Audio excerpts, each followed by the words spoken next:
Well, I mentioned it in passing before, and now it's come quite a lot sooner than I thought, because I did buy this new computer, and this is what you're seeing now, which is lovely, and Fraps wasn't recording properly on it, and I couldn't figure that out, so we're recording with OBS now, which is okay, because it works better anyway. Anyway, yes, we are in DCS, Flaming Cliffs 3, specifically, and we'll be flying the SU-33, which is a naval Russian multi-role fighter. We'll be flying it from the deck of the carrier Kuznetsov, and it'll be the Sea Dragon campaign. So, with renewed hostilities in Abkhazia and South Ossetia, Naval Task Force Sea Dragon has been tasked to disrupt Georgian military operations along its Black Sea coast and support friendly operations further inland. So I think this is sort of a what-if scenario of if the Russo-Georgian conflict over South Ossetia in 2008 had flared back up again, something like that. So, the key goals of Sea Dragon: isolate the port of Poti and prevent its use as a logistics transfer point for Georgian forces. We will interdict Georgian forces air, land and sea in the area of operations, secure air dominance of the area of operations, and maintain control of the sea. Task Force Sea Dragon includes the aircraft carrier Admiral Kuznetsov, cruiser Moskva, frigate, oh blimey, Nestrahimi, and the frigate Rescue. Embarked on the Admiral Kuznetsov are 19 Su-33 of the 279th Fighter Regiment. So 19 Su-33s out of the 34, I think, that have been built. There aren't too many. They basically just had enough to equip the Kuznetsov air group, I think, because that's the only Russian aircraft carrier at the moment. So, that's what it shall be. So, the first mission is just familiarization with the combat area, so this might be a little bit dull, but we'll do it anyway. So it'll be the fan flight. Oh yeah, set 16th of October 2011, so this is sort of a reignition of hostilities in the Caucasus. So, my side, Russia, allies, Abkhazia, Russia, South Ossetia, and Ukraine. If this had been set after the Maidan in 2014, that might no longer be the case because relations worsen, but I'm not going to talk about that because on this channel I try not to step on too many toes politically. Enemies: Belgium, Canada, oh bugger my country, Denmark, France, Georgia, Germany, Israel. What are any of these people's business besides Georgia? Anyway, Italy, Norway, Spain, Netherlands, Turkey, UK and USA. I say, I mean, Turkey's at the south end of the Black Sea here, and relations, well, they did shoot down a Russian aeroplane a year ago, but relations seem to have improved. Anyway, our task is to do nothing, absolutely bugger all. We probably don't want to fly over anywhere where the Georgians have their surface-to-air missiles, which I believe is this circle here, if it's SA-11. I don't know if that's actually what it is, because I'm incompetent. We will be carrying a quantity of fuel. We'll be carrying ECM.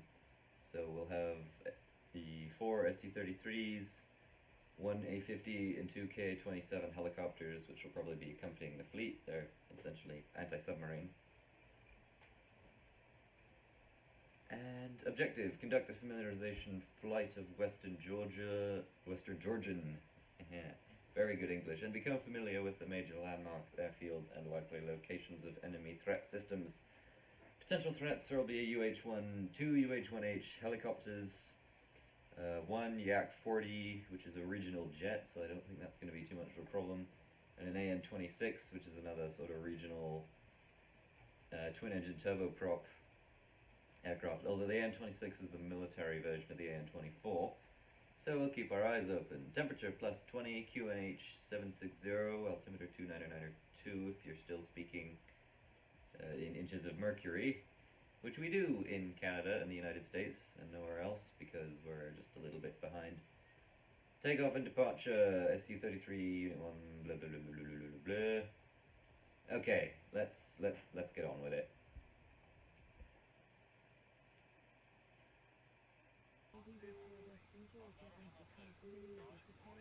Well.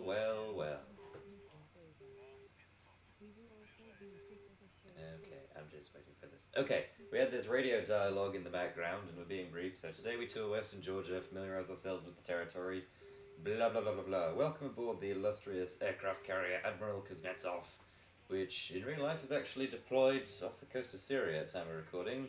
we'll see how that goes. It's not important now.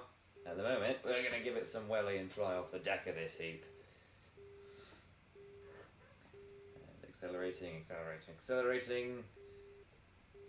And off we go. Okay, here we are. Gear up. That beeping in the background is the fact that someone somewhere has us on radar, probably the Georgians on the coastline. And we know they have a SAM site inland, so we'll be aware of that. But for now, I'm dialing back the power, and we're just going to climb out en route and proceed towards the coastline.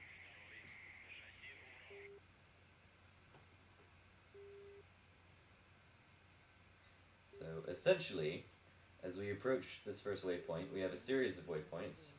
Our first stop will be Batumi in the southwest corner of Georgia. Let us stay pretty high because the Georgians have lots of triple-A guns, and let us not give them a chance of a lucky shot. Indeed, let us not. So if you look at the map, we're essentially going to take a peek at several points of interest, mostly airfields and ports along the Georgian coastline. The first of which is pretty close to the Turkish border, but we'll see that when we get there.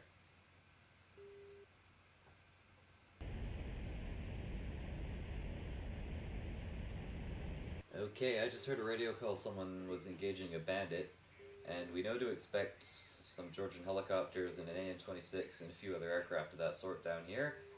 So it's possible there could be a confrontation going on somewhere along this coastline. We shall have to see. AWACS is providing us with periodic updates, and that's all good.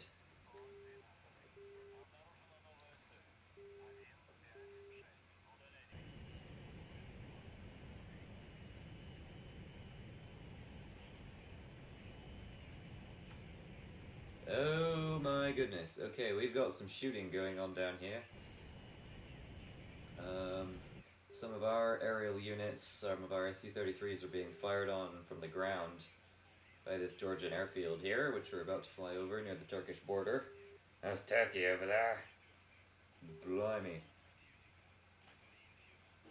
Oh jeez. And there's that AN-26 you can see labeled down there. And someone's hit it, my goodness. But we have fog of war turned on, so we can't look at it. But that's probably for the best. We don't want to cheat. But we're high enough to avoid this, to avoid all this ground fire, so we should be okay. We're approaching our first waypoint. And I have the autopilot running because I can't be bothered flying straight and level when a machine can do it for me. And apparently the Turks might try to supply the Georgians through here as time goes on. Turkey is a NATO member, so can't rule it out. And we're going to head north once we pass over here, so off we go.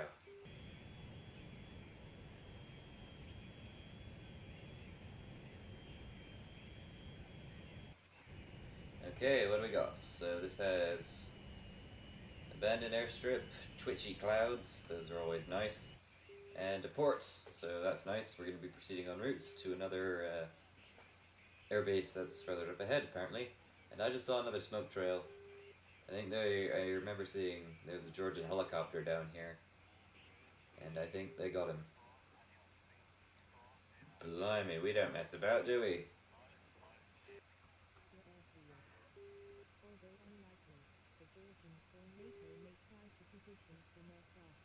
Oh my. Just north of the airfield is a low mountain range that acts as a good landmark. Oh yeah. We will keep heading north, but be careful to stay on the flight plan. There is a SAM site believed to be operating near Mikheil, off to the east, but we do not want to tangle with. I would imagine not. I understand it's capable of hitting aircraft at rather substantial speeds and altitudes, if you get what I mean. The book, oh dear, don't make it political. Don't bring that up. And if you don't know what that is, then good. Okay, my mouse cursor still appearing when we're supposed to be in our floaty mousy view is starting to wear against the nerves ever so slightly. But, you know, what is a person to do? Well, fix it, ideally. We'll have to do that. This Oh, is Takeoff, and the last of the Georgian airfields we will visit today. In addition to the large city of Seaford, the airfield is fully operational and probably the airbase we have to keep the closest eye on, in case NATO uses it to deploy forward air power. right then. There is a low mountain range to the north that also acts as a good landmark, in combination with the ridgeline to the south. South, eh? Fair enough. We know where we are, and now we're turning back to the carrier, as far as I know, so I'll probably cut ahead and see you there.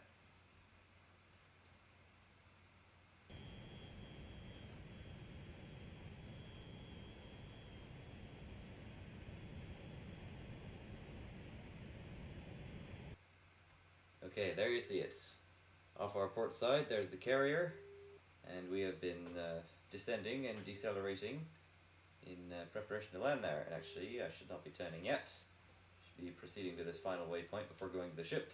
We got a mission success notification as we passed back over the coastline. So as long as we manage to land, we are laughing, as it were.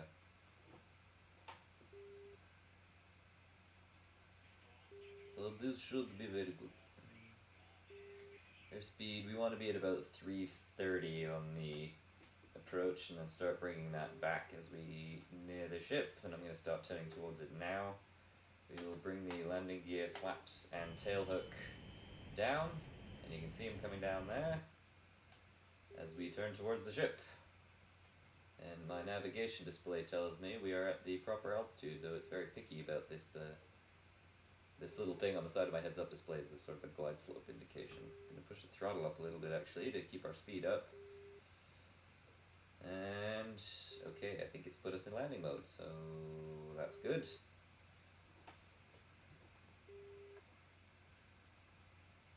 Does that mean I need to pitch up or down? I don't quite understand this lot. Come on, pitch up. Nah, I'm not doing that. I'm not paying attention to the pitch indicator. I'm just gonna land this by the seat of my trousers, as you're supposed to do with an aircraft carrier, really. I'm gonna pump the air brake because we're actually a little high because the glide slope indicator lied to me, but it's really my fault for not knowing how it works. And oh no, air brake goes up. There we go. Alright, here we go. We're actually looking pretty good. Just cycle through these modes.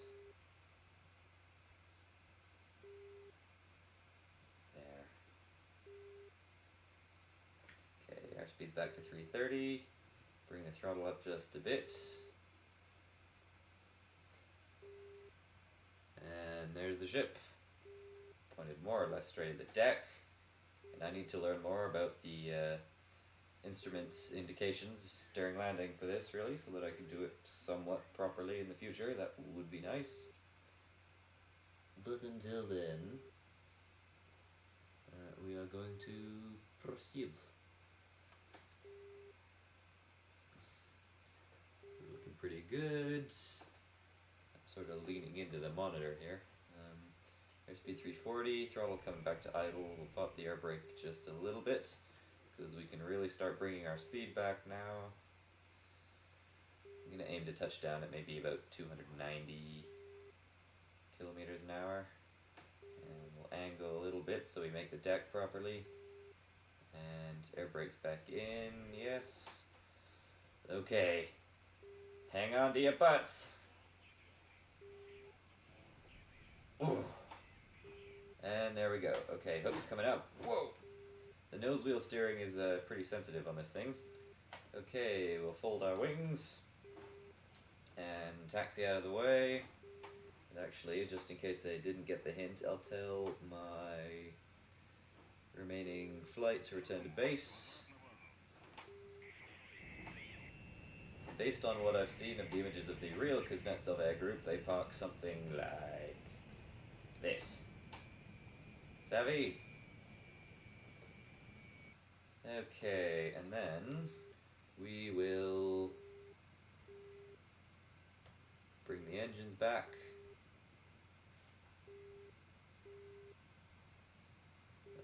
spool down and all that. Okay.